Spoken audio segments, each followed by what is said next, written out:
Notre spécialiste mode qui arrive maintenant, elle s'appelle Nawel Beké. On va parler de mode et notamment d'upcycling. Ça vous pose question, on y répond.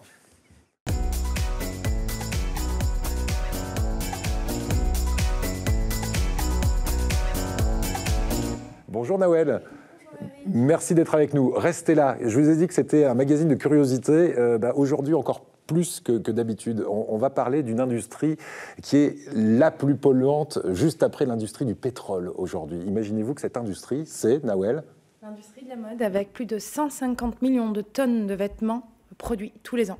Et ouais. Sur les 150 millions de tonnes de vêtements produits tous les ans, il faut savoir que 85% des vêtements finissent dans l'année même à la décharge brûlée. Voilà, tous ces stocks de vêtements que vous voyez dans les magasins, il y en a 85% qui partent littéralement à la poubelle aujourd'hui. Alors, aujourd'hui, peut-être un peu moins qu'avant 2013, parce que vous m'avez dit il y a une date dans l'upcycling, ça veut dire le recyclage par le haut, donc on a compris qu'on va essayer de moins brûler, mais de plus recycler ces fibres, en 2013 et dans un pays, le Bangladesh.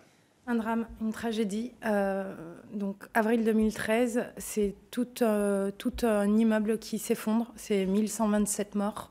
Beaucoup d'enfants. 1500 blessés. Des enfants, des femmes, essentiellement des artisans du textile qui étaient mandatés par des grosses marques de vêtements qui produisent des collections tous les 15 jours, donc dans des conditions d'extrême précarité, avec des produits chimiques, avec des conditions déplorables. Et à la suite de cet événement, il y a eu toutes les caméras du monde qui se sont tournées sur cette ville, Dhaka, capitale du Bangladesh. Et les marques, les grandes maisons, les gros groupes se sont sentis quand même un petit peu coupables, même beaucoup, j'imagine. Et dans ces cas-là, il y a les services marketing, communication qui disent « Ouh là là, on s'est fait une mauvaise image, il va falloir peut-être qu'on remette cette image à flot ». Et du coup, c'est là qu'on commence à voir apparaître ce terme d'upcycling. Ça correspond à quoi exactement alors ?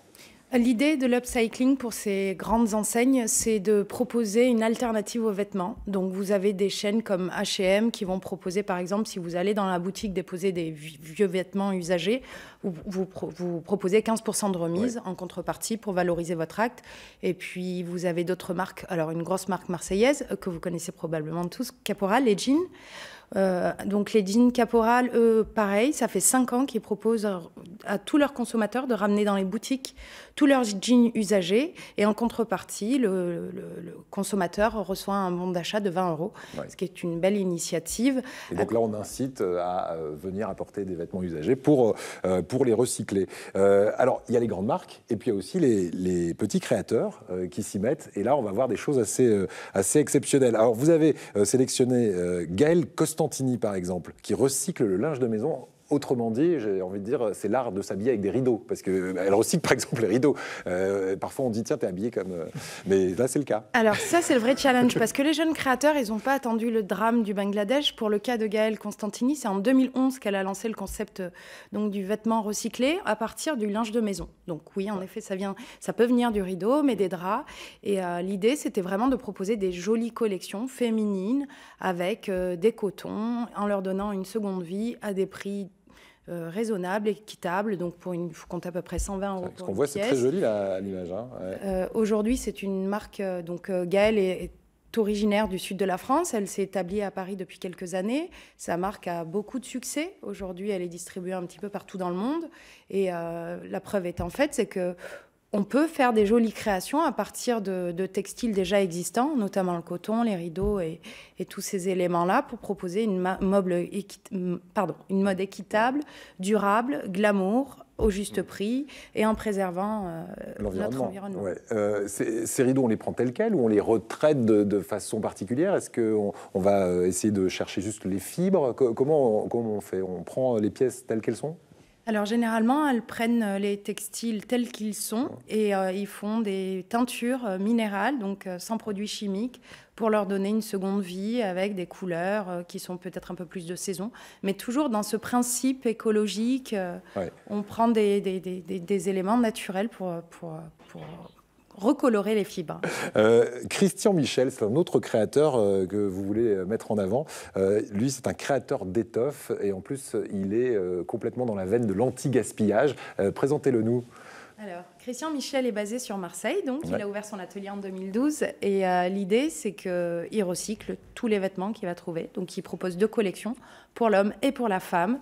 Et comme il est passionné de peinture, il aime bien aussi proposer des créations stylistiques avec des assemblages de différents textiles. Il va même plus loin aussi. J'ai une petite anecdote pour vous d'ailleurs. Oui. Il va recycler des sacs de patates ou des serpillères pour en faire des créations. Voilà. Donc, et c'est avec je les trouve ça poils de jus, original et- c'est de plus en plus dans l'air du temps. Regardez, on est allé dans son atelier et on est allé l'interviewer, Christian Michel, donc créateur d'étoffes à partir de recyclage. 40 ans sur le métier et un regard lucide sur notre façon de consommer. Christian Michel est tailleur. Il a sa technique pour lutter contre le gaspillage. Il assemble des tissus chinés un peu partout et de ces coupons abandonnés, il crée chemises, vestes, pantalons, robes, des pièces uniques et sur mesure, un univers sans limite où chaque étoffe a une valeur. C'est un mélange de serpillères trouvées dans les marchés qui ont été réentoilées entre guillemets dessous et ensuite avec un autre tissu permettant une homogénéité et de créer cette veste-là. Voilà, donc cette veste-là, c'est une veste en sac à patates. Donc c'est des sacs qui ont une centaine d'années et que j'ai réutilisés pour en faire une veste croisée. L'atelier abrite une palette de couleurs et de matières, des milliers de coupons, nobles, rustres ou délicats, autant de sources d'inspiration pour ce compositeur d'étoffes. Là, il y a 180 à 200 pièces de tissus différentes. La trame de fond est de créer du vêtement qui dure longtemps et surtout réparable. Il y a un trou, on met la poubelle, ainsi de suite, on rachète un autre.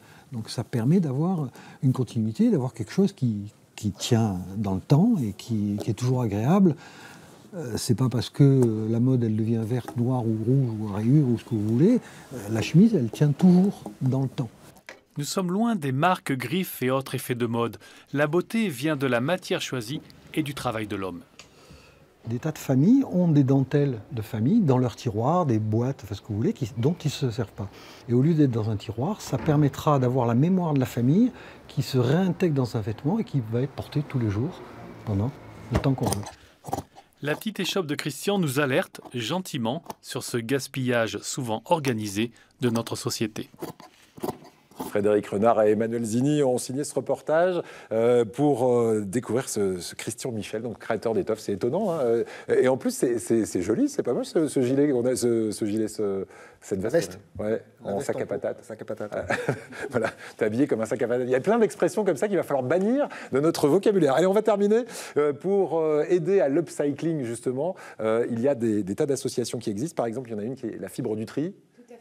Qui répertorie vraiment tous les points de collecte des vêtements aux 4 coins de la France. Vous pouvez directement aller visiter leur site, lafibredutri.fr, et vous pourrez déposer vos vêtements qui auront une seconde, peut-être voire même une 3e vie.